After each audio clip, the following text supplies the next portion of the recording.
Stop right there, because what looked like a 5-day pause may actually be the most dangerous moment of this war. Before we begin, subscribe to the channel and support our work so we can keep bringing you sharp, honest analysis on the stories that are reshaping America and the world. Hello and welcome. I'm Alex. For years, I've studied the intersection of economics and politics, and today, we break down what's shaping our world. Donald Trump's decision to delay U.S. strikes on Iranian power plants for 5 days was not a footnote. It was not a scheduling change. It was not a routine diplomatic courtesy. It was a shock signal sent through the entire global system. That is the first point Americans need to understand. When Trump threatened to obliterate Iran's power infrastructure unless Tehran reopened the Strait of Hormuz, he was not just threatening military punishment. He was targeting one of the most sensitive pressure points in the modern Middle East, the nerve center where electricity, energy production, state control, and civilian survival all meet. Then, suddenly, he stepped back. He said there had been very good and productive conversations with Iran. He ordered a 5-day pause. And within minutes, the markets told us what that decision really meant. Oil dropped hard. Stocks rebounded. Traders moved fast because they understood something many politicians still pretend not to understand: this war is no longer being fought only with missiles and airstrikes. It is being fought through energy flows, shipping insurance, investor psychology, and the public fear of economic fallout. One statement from Trump was enough to move billions of dollars in global pricing. That is not normal. That is a sign the world was already standing too close to the edge. Now let's go deeper. A military strike can destroy a target. But a threat against energy infrastructure can shake an entire economic order. When power plants become bargaining chips, the consequences do not stay in Iran. They move outward, into oil markets, freight costs, inflation pressure, interest rate expectations, and household anxiety. That means what happens between Washington and Tehran does not stay in Washington and Tehran. It lands in American gas stations. It lands in grocery bills. It lands in the cost of borrowing, hiring, shipping, and surviving. This is why the 5-day pause matters so much. It tells us something critical: the price of the next escalation suddenly became visible to everyone at once. Trump saw it. Iran saw it. Israel saw it. The Gulf states saw it. Wall Street saw it. And whether they realize it yet or not, American families are going to feel it too if this crisis breaks open again.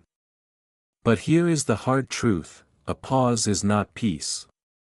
A delay is not stability. In fact, some of the most dangerous moments in modern conflict come when leaders briefly step back, not because the danger has passed, but because the next step could trigger consequences too large to control. That is where we are now. This 5-day window may become a bridge to de-escalation. Or it may become a tactical breather before a larger energy war. Either way, it has already revealed the real structure of this crisis. Power is not just about weapons anymore. It is about who can move markets, choke supply, frighten allies, and force the world to pay attention. And that is why this story is only beginning. Trump's message versus Iran's denial: who is shaping the story? What Donald Trump said and what Iran denied are not just two conflicting statements. They are two competing weapons in the same war. This is where the story gets more serious, because once a conflict reaches this stage, language is no longer commentary around the battlefield. Language becomes part of the battlefield itself. Trump says the United States and Iran had very good and productive conversations aimed at a broader resolution. Iran's foreign ministry answers with a flat rejection. No dialogue, no breakthrough, no diplomatic opening, just an American president trying to cool oil prices and buy time for his next move. On the surface, this looks like a dispute over facts. In reality, it is a struggle over power, perception, and leverage. Trump needs his version of events for several reasons. First, he wants to look like the man in control. Not a president cornered by oil markets. Not a leader reacting to pressure from allies. Not a commander backing away from his own threat.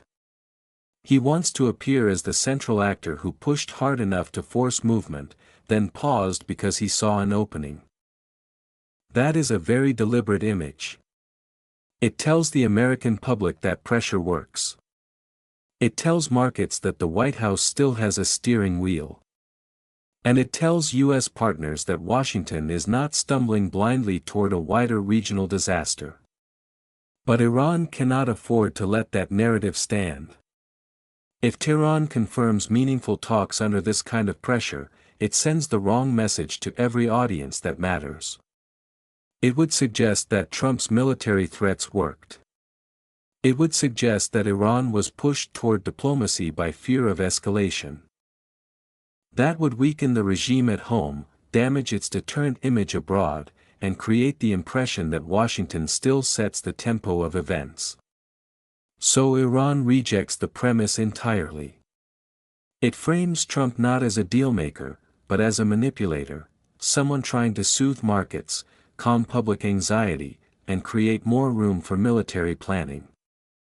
That denial is not just defensive. It is strategic. Iran is trying to preserve the one thing every pressured state fights to protect in a high-stakes confrontation, the appearance of initiative.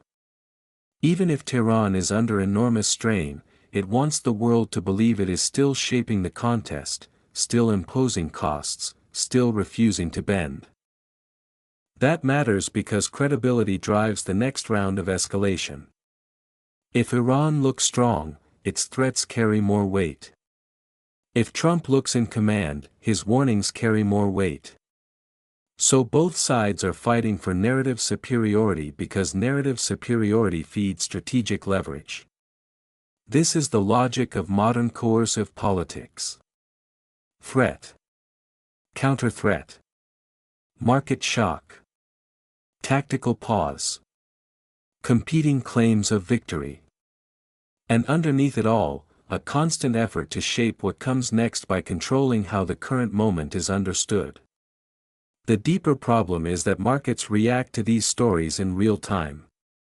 Investors do not wait for historians. They price risk based on what leaders appear to mean.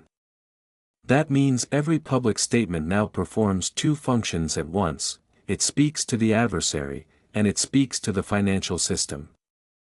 In older wars, propaganda shaped morale. In this kind of crisis, messaging can move oil, bonds, equities, insurance costs, and political confidence within minutes. So the real question is not simply who is telling the truth. The real question is who is successfully shaping the next reality. And right now, both Washington and Tehran understand that controlling the story may be almost as important as controlling the battlefield.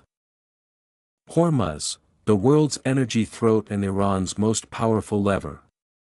The Strait of Hormuz is not just a waterway. It is a pressure valve on the global economy.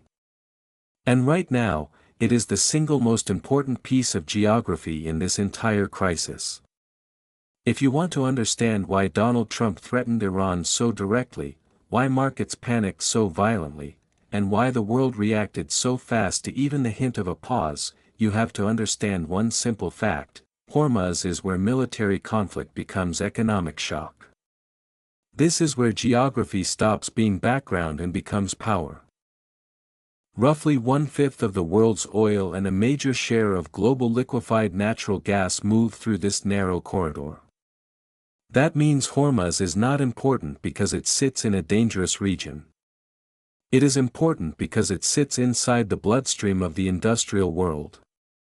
When traffic through that corridor is threatened, the issue is no longer just Iran, or Israel, or Washington. The issue becomes inflation, supply chains, shipping insurance, fuel prices, political stability, and the cost of living across continents. And this is where Iran's real leverage begins. Tehran does not need to defeat the United States in a conventional sense to impose pain. It does not need to dominate every battlefield. It only needs to keep the world uncertain about whether energy can move safely through Hormuz. That uncertainty is enough to shake prices, rattle governments, and force powerful countries to recalculate. In strategic terms, that is asymmetric power at its most effective. A narrower actor, operating from a stronger geographic position, can impose wider costs on much larger economies. This is why I call Hormuz the world's energy throat. A throat does not need to be fully cut to cause panic. It only needs to be squeezed. Even partial disruption can send the entire system into distress. Ships slow down. Insurers raise premiums or pull back. Traders start pricing risk instead of supply. Governments begin talking about reserves, emergency planning, and alternative routes that are slower, more expensive, and far less efficient. The market does not wait for a total blockade. It reacts to fear of restricted flow. That is the point too many people miss. A strategic choke point does not have to be fully closed to function as a weapon. It only has to become dangerous enough that normal behavior breaks down. This is the economics of bottlenecks. The actor who can threaten the narrow passage gains influence far beyond raw military size. In earlier eras, empires fought over ports and canals because they understood this instinctively. In the modern world, that same logic operates through oil futures, freight rates, marine insurance, and inflation expectations. The method looks newer. The structure is ancient. Trump understood that when he tied his threat directly to the reopening of Hormuz. He was acknowledging, whether he intended to or not, that this is the center of gravity. But Iran understood it too, and perhaps more clearly. Tehran's position has been built around one brutal truth: if it cannot overpower the system, it can still threaten to jam it. That is why this crisis matters so deeply to ordinary Americans. Most Americans will never see the Strait of Hormuz. But they will feel its consequences. They will see it in gasoline prices, airline costs, food transportation, business expenses, interest rate pressure, and the broader mood of economic insecurity. A narrow channel halfway across the world can still shape the rhythm of life in the United States because the global economy remains dependent on stable energy arteries. And that leads to the strategic forecast. As long as Iran can keep Hormuz unstable without triggering overwhelming defeat, it retains a powerful bargaining tool. As long as the United States cannot guarantee normal flow without risking a wider war, Washington remains constrained. That is the balance at the heart of this moment.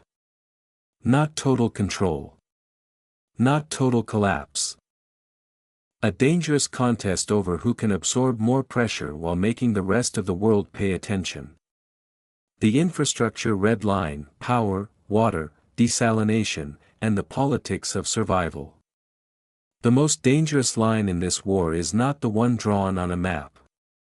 It is the line between disruption and collapse. When Donald Trump threatened Iranian power plants, and when Iran responded by warning of strikes on regional energy and utility infrastructure, the conflict moved into a far more serious phase. This was no longer only about military punishment or deterrence. It was about the systems that make modern life possible. And once a war begins to circle those systems, every government in the region has reason to fear that the next step may not just weaken an adversary. It may destabilize entire societies. That is why infrastructure matters so much here. In the Gulf, power is not just about lights staying on. Power is tied to desalination. Desalination is tied to drinking water. Water is tied to public health, industrial continuity, residential life, and basic human survival. In a region defined by extreme heat and structural water scarcity, electricity is not a convenience. It is the hidden foundation beneath almost everything. Cut the power, and you do not simply damage an economy. You begin to threaten the daily existence of millions of civilians.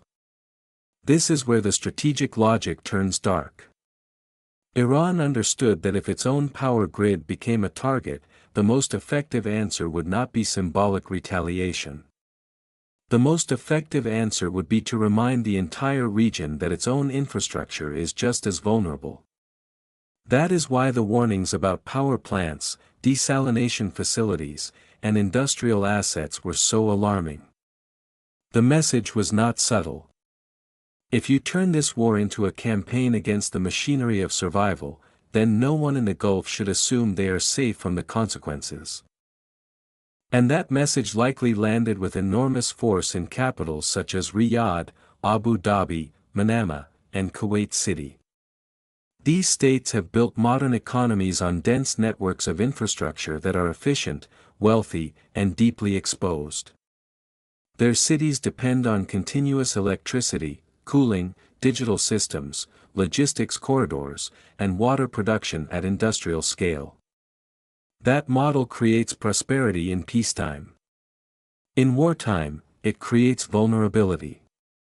The more integrated the system, the more damaging it becomes when one critical node is hit. This is not just a military issue. It is a systems issue. Modern conflict is changing. States no longer need to conquer territory to create national distress. They can target the architecture that keeps a society functioning. That includes energy, transport, ports, communications, and water. Once these sectors become part of the escalation ladder, war stops being a contest over battlefield position alone. It becomes a contest over which side can threaten the other's capacity to live normally. That is why this is such a severe red line. A missile hitting a military base is one category of conflict. A strike that risks depriving civilians of electricity and drinking water is another. The second carries a different moral weight, a different political cost, and a much greater risk of panic. It also raises the chance of uncontrolled regional spillover, because governments facing threats to the basic stability of civilian life are much more likely to demand immediate action from allies. There is also a deeper lesson here for the United States. For years, many policymakers treated infrastructure as background to national security. That era is over. Infrastructure is now central to strategy. Whoever can credibly threaten systemic paralysis without full-scale occupation gains leverage that older military models often underestimated. So when Trump paused, the key issue was not only whether he was reducing military tension. The deeper issue was whether Washington had just recognized that the next rung of escalation could trigger a regional emergency measured not only in firepower, but in thirst, heat, fear, and social breakdown. That is the real meaning of the infrastructure red line. Once war reaches the systems people need to survive, the cost of being wrong becomes almost unimaginable. Why Trump stepped back: strategic calculation, allied pressure, and the fear of a bigger war. Donald Trump did not step back because the battlefield became simple. He stepped back because the cost of the next move became too large to hide. That is the real meaning of this 5-day pause. In Washington, leaders almost never admit they are pulling back because the risk picture has turned ugly. They use cleaner words. They talk about productive conversations, strategic patience, responsible statecraft. But beneath those phrases is the harder truth of power politics. Sometimes a president pauses not because he has solved the crisis, but because he has finally seen how expensive the next escalation could become. And in this case, the bill was growing fast. The first pressure was financial. Oil had already become the loudest warning signal in the world. Every threat around the Strait of Hormuz was immediately translating into price instability, inflation anxiety, and broader fear across markets. Donald Trump understands, perhaps better than many foreign policy elites, that energy shocks are never just foreign policy problems. They become domestic political problems with brutal speed. High oil does not stay in the Middle East.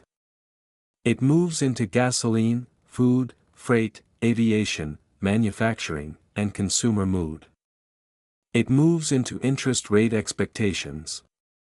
It moves into elections. So when the market started telling Washington that another strike could send the crisis into a deeper economic spiral, that was not background noise. That was a flashing red light. The second pressure came from allies. Gulf states may depend on American protection, but they are not eager to become the next battlefield. Iran had already made clear that if its energy and power infrastructure were hit, retaliation would not remain neatly confined. Regional assets, industrial systems, and critical civilian infrastructure could all come into the equation. That meant America's partners were staring at the possibility that Washington's next move could expose them to severe consequences. Allies do not always oppose escalation in public. Sometimes they do something more important: they quietly signal that they do not want to absorb the price of it. The third pressure was military realism. Threatening to strike Iranian power plants is easy. Controlling what comes next is not. Once you hit infrastructure at that level, you are no longer operating in a narrow military exchange. You are entering a cycle of retaliation where shipping, energy, and regional facilities all become potential targets. And hanging over all of this was the question of Karg Island. The moment serious discussion begins around blockade, seizure, or direct action against a strategic oil hub, the war stops looking limited. It starts looking like the opening phase of something much larger. Trump may be willing to escalate. What he does not want is to inherit a conflict that drags the United States into a broader war with no clean exit. That is where the fear of entrapment comes in. Presidents like to project control. But this kind of crisis punishes illusions of control. Once multiple actors are involved, Iran, Israel, Gulf states, shipping markets, insurers, and global energy consumers, the White House is no longer moving pieces on a quiet chessboard. It is managing a live system under stress. One bad decision can trigger a chain reaction that no one fully owns and no one can easily stop. There was also the pressure of political image. Trump wants to look forceful, not reckless. He wants to appear decisive, not trapped. A pause allows him to claim that pressure created movement. It gives him room to look like the strong man who can threaten hard and still choose timing on his own terms. That image matters to him. It matters to his supporters. And it matters because if the next step goes badly, he wants the record to show that he gave diplomacy a chance before lighting the next fuse. So no, this was not a moral retreat. It was a strategic recalculation under converging pressure, market pressure, allied pressure, military pressure, and political pressure. Trump stepped back because the next rung on the ladder no longer promised a clean show of strength. It threatened to become the point where deterrence turned into disorder. And that is the moment when even the most aggressive leaders start looking for room. The dangerous mismatch: Washington hints at de-escalation while Israel keeps hitting. The most dangerous conflicts are not always the ones where both sides charge forward at full speed. Sometimes the most dangerous conflicts are the ones where the signals stop matching. That is exactly the problem now. Washington is hinting at de-escalation. Donald Trump is talking about productive conversations, delayed strikes, and the possibility of stepping back from the edge. But Israel is still hitting. And that gap is not a messaging problem. It is a structural threat to the entire region. When the United States signals restraint while Israel continues pressing militarily, Iran does not see a clean diplomatic opening. It sees ambiguity. And ambiguity in war is combustible. Tehran hears one voice suggesting there may be a pause, while another part of the battlefield tells it the pressure is still active, still expanding, still dangerous. That kind of split signal makes trust nearly impossible and miscalculation far more likely. This is where alliance politics becomes more dangerous than many people realize. The United States and Israel may share broad objectives, but they do not necessarily share the same timetable, the same risk tolerance, or the same definition of what success looks like. For Washington, this crisis is not only about weakening Iran. It is also about energy stability, market confidence, Gulf security, inflation pressure, and the risk of being dragged into a wider war with no predictable endpoint. For Israel, the calculation can look narrower and harder. If Iran still holds meaningful leverage, if its military capacity is not sufficiently degraded, if the pressure campaign is interrupted too early, then from Israel's perspective the war may appear unfinished. That difference matters enormously. Because once one ally is trying to create room while another is still trying to maximize battlefield advantage, the entire crisis becomes unstable. Diplomacy loses clarity. Deterrence loses coherence. The adversary starts assuming the softer message may only be cover for continued force. And then every move gets interpreted through suspicion. A pause looks fake. A strike looks final. A signal gets read as a trap. History tells us these are often the most dangerous moments. Not the first missile. Not the first airstrike.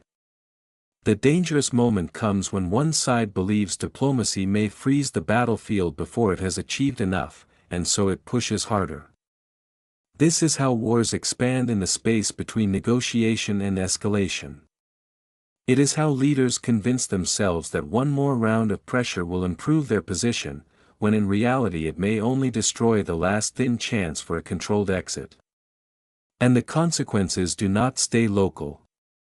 Every continued Israeli strike during a supposed opening for de-escalation increases pressure on Iran to prove it has not been contained. That can mean more threats, more retaliation, more regional signaling, and more strain across Lebanon, the Gulf, and the shipping lanes that matter to the entire global economy. Once again, the battlefield is not just physical. It is systemic. For the United States, this creates a strategic trap. If Washington cannot align its diplomatic language with the military tempo unfolding around it, then it risks losing control of the very crisis it claims to be managing. At that point, the White House is no longer setting the pace. It is reacting to events generated by overlapping agendas, competing priorities, and a battlefield that keeps moving faster than the politics above it. That is why this mismatch is so dangerous. A real pause requires more than words. It requires alignment, discipline, and a shared understanding of what comes next. Without that, what looks like de-escalation from Washington may look like deception from Tehran and unfinished business from Israel. And when those three interpretations collide at the same time, the result is not stability. It is a countdown. What the next 5 days really mean, scenarios, systemic risks, and the American stakes. The next 5 days are not just a pause on the calendar. They are a test of whether this crisis still has a political off-ramp, or whether the world is simply watching a larger explosion gather force. That is what makes this moment so serious.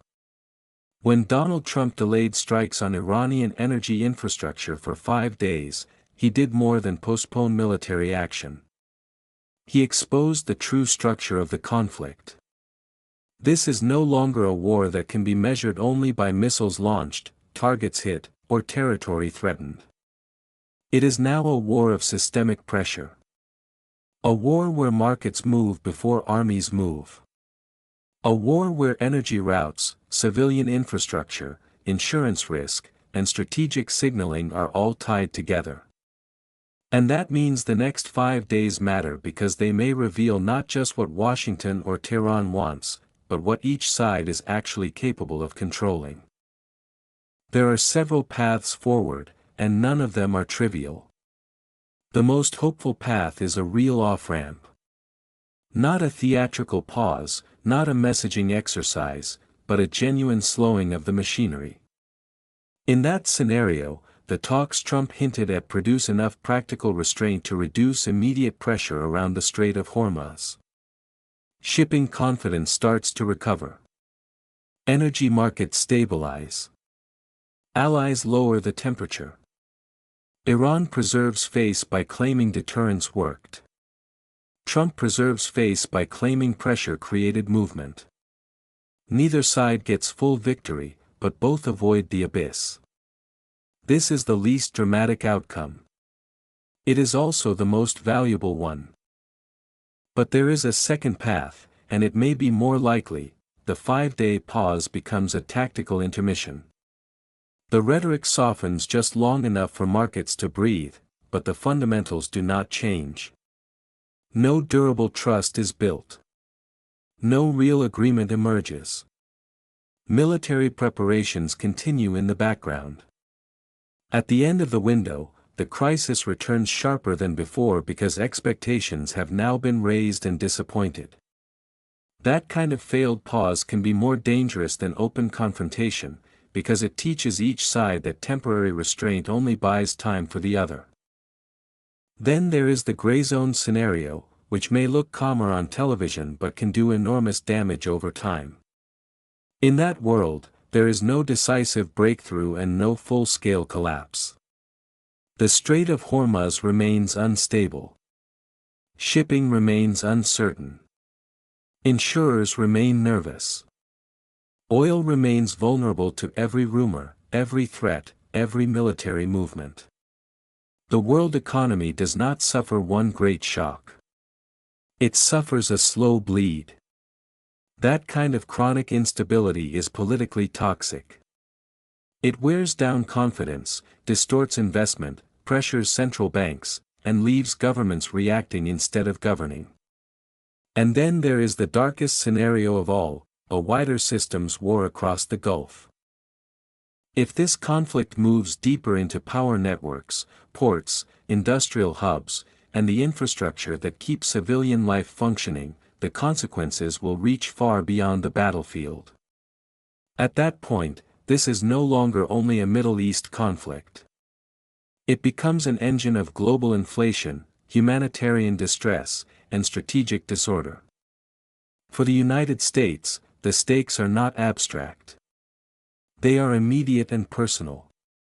Americans will feel this in gasoline prices, grocery costs, airline tickets, freight charges, interest rate pressure, market volatility, and the general anxiety that comes when the economy starts reacting to threats no voter can directly control. This is what global interdependence really means. A narrow waterway and a handful of military decisions half a world away can still hit a paycheck in Ohio, a family budget in Texas, or a retirement account in Florida.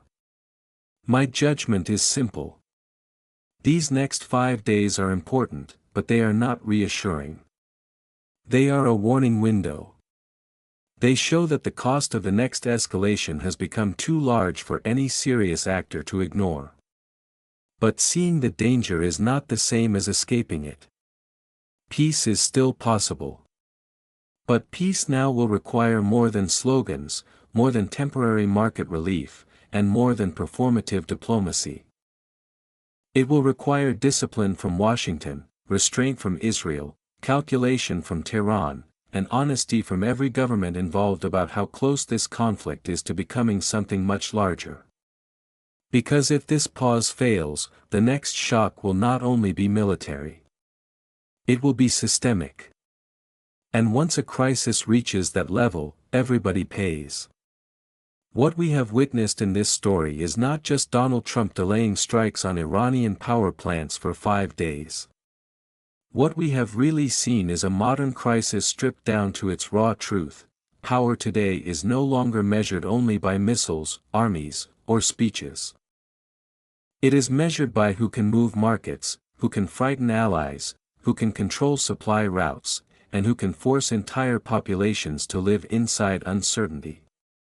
Trump tried to project strength and control by presenting himself as the leader who could threaten escalation and then pause it on his own terms. Iran pushed back by denying the diplomatic narrative and framing the pause as an American attempt to calm energy prices and buy time. Israel kept military pressure alive, reminding the world that even when one actor signals restraint, another may still be driving events forward. And hanging over all of it was the Strait of Hormuz, a narrow passage with the power to shake fuel prices, inflation, shipping, and political stability across the world. This is why the story matters so deeply. It is not just about one president, one government, or one region. It is about how fragile the global system has become when a single threat to energy infrastructure can ripple all the way into household budgets, business confidence, and the daily emotional life of millions of ordinary people. The deeper lesson is powerful. In life, just as in politics, the most dangerous moments are often not the loudest ones. They are the moments when pressure builds beneath the surface, when people mistake a pause for peace, and when short-term relief hides long-term risk. We should learn to look beyond appearances.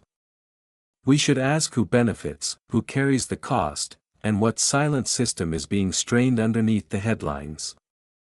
In our own lives, that means thinking more carefully before reacting, paying attention to hidden risks, and understanding that real strength is not only the ability to act, but the wisdom to see consequences before they spiral out of control. Now a quick question for you: what do you think this 5-day pause really was? A. A genuine opening for de-escalation. B. A tactical delay before a bigger conflict. Comment A or B below. And one more thing, what is your own view of this crisis? Do you think Donald Trump is managing a dangerous situation carefully, or do you think the world is only getting a short break before a larger shock? Share your thoughts in the comments so everyone can read and compare perspectives. And please subscribe to the channel to support our work and give us the motivation to keep bringing you more sharp, honest analysis in the videos ahead.